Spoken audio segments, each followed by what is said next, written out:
Have you watched Eddie Howe on the overlap yet? If you haven't, go back, watch that, and then come back here.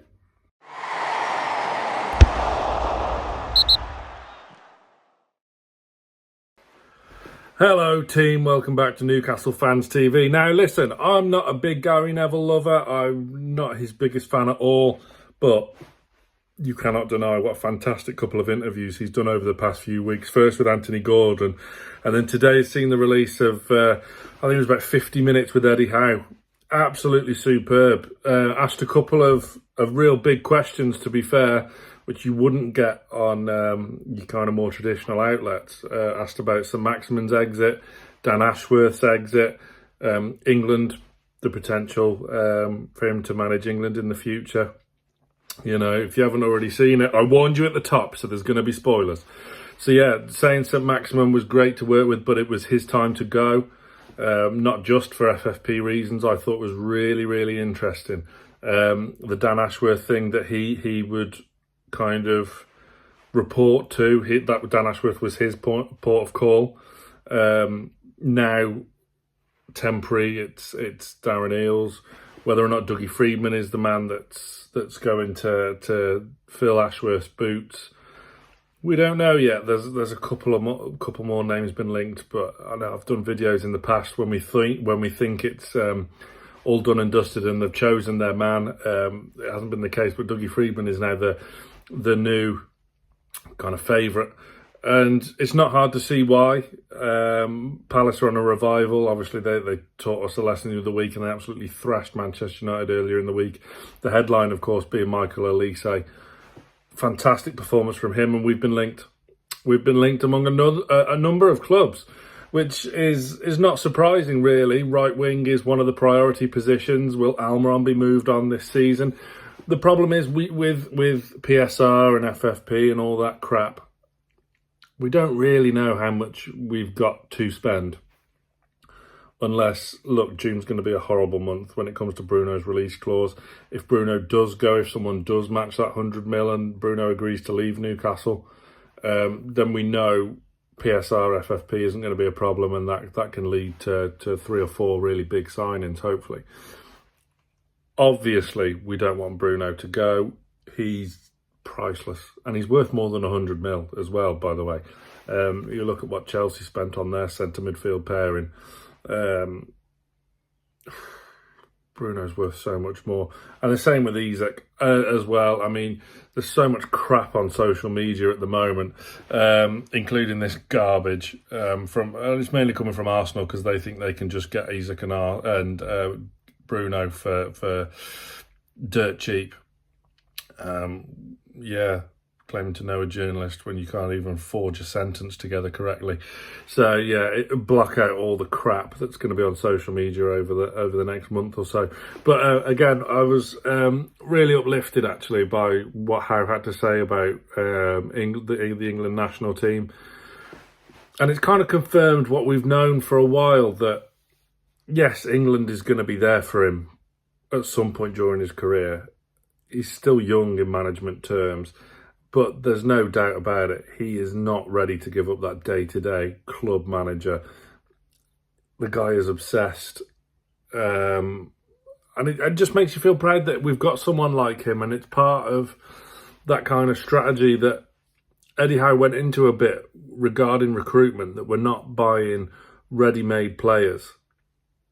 We're kind of buying players with boundless potential, getting them, polishing them up a little bit and turning them into worldies, hopefully. And that's why recruitment is so important. And we've got it right so far since the takeover. Yes, there have been a couple of signings for the here and now that we had to do in order to stay in the Premier League when, the takeover first happened. The likes of Chris Wood and Dan Burn, who are obviously older, and Trippier obviously older than the average signings that we've made. Trippier, though, priceless when it comes to influence in the next generation. We've seen that with Livramento. Hall is on a great run of form at the moment, isn't he? Really impressive couple of displays, and obviously Bruno, Isak, genuine, and Tonali, who when he'll be back, you will see, genuinely world class players. So it's an exciting time. I don't see why. Again, I just don't see why Ashworth has left. It's just utterly bizarre. What a mess they're in, but it's what a game we've got against them next week as well. Huge game at Old Trafford. The fear factor's gone. Going to Old Trafford, we won there earlier this season. We go there hopefully off the back of a good result this Saturday at home to Brighton, the last home game of the season, of course, rounding off with 2 away games. But yeah, proud to have Eddie Howe in charge, you know. He will be England manager one day, you can't deny that, but it's not going to be any time soon. There is nothing to worry about on that front. But yeah, really enlightening to hear him speak in depth on a number of topics.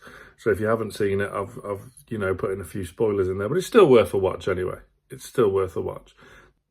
Yeah, really excited for the future. Again, we don't know what's going on, but what we do know is the rumours of Tosin and Lloyd Kelly aren't going away. Lloyd Kelly injured again. His injury record isn't great, but, you know, free transfer. But Tosin is the one I'm really excited about. Few other teams interested in him, which isn't a surprise, let's face it, but I'm quietly confident we can get him. I really am. I know Tottenham are interested, but, like, why would you go to Spurs? I don't know why you'd go to Spurs over us anymore. I really don't. But yeah, let's see what happens with that in the future. Olise would be a fantastic addition. Obviously, if you've watched me on the channel before over the past few years, you know Takekubo from Real Sociedad is my number one choice, but I certainly wouldn't be turning my nose up to Michael Olise. Boundless potential there, and as the spider wanders off now, should be a big upgrade on Miguel Almiron. Neto from Wolves has also been another one linked. So, you know, we'll see what happens. It's going to be a scary summer in many ways because of Bruno and Isak and desperately needing to keep them. But it's going to be an exciting one too. Boxing clever, as I said last month, with these kind of signings in the mould of Tosin, hopefully. And then, you know, a marquee signing, one or two, hopefully, one certainly, two hopefully, to really push this squad on. And look, if we do finish in those European positions, which, you know, there's a lot of confidence out there, but I'm not counting my chickens before they hatch. We can finish 5th, 6th, 7th or 8th. So, you know, there's still work to be done. But if we do finish in Europe, I think that's a fantastic achievement on a par with last season. It really, considering everything that's happened, 2 domestic cup quarterfinals, a run in the Champions League, which was very unlucky. Shout out Borussia Dortmund. Chuffed to bits for them. Absolutely adored my time in Dortmund when we went to go and watch them. And laugh at Paris, but there you go. Yeah, great for Dortmund. Good luck to them in the final at Wembley, whoever they play. But yeah, those are my thoughts. A quick little update for you. Smash that like button as always. Plenty more content coming up this week. And I'm up for the game against Brighton as well. And there's going to be news about a potential Euro 2024 venue for all to go and check out the England games at as well. Carl's going to be doing a short later this week. That's a YouTube short. I know Carl is short. You know, Carl is short. He does shorts. He wears shorts. So Carl and his shorts will be with you this week with news about an exciting venue for the England matches this summer. But that's all from me for now. Like and subscribe and stay tuned to Newcastle Fans TV.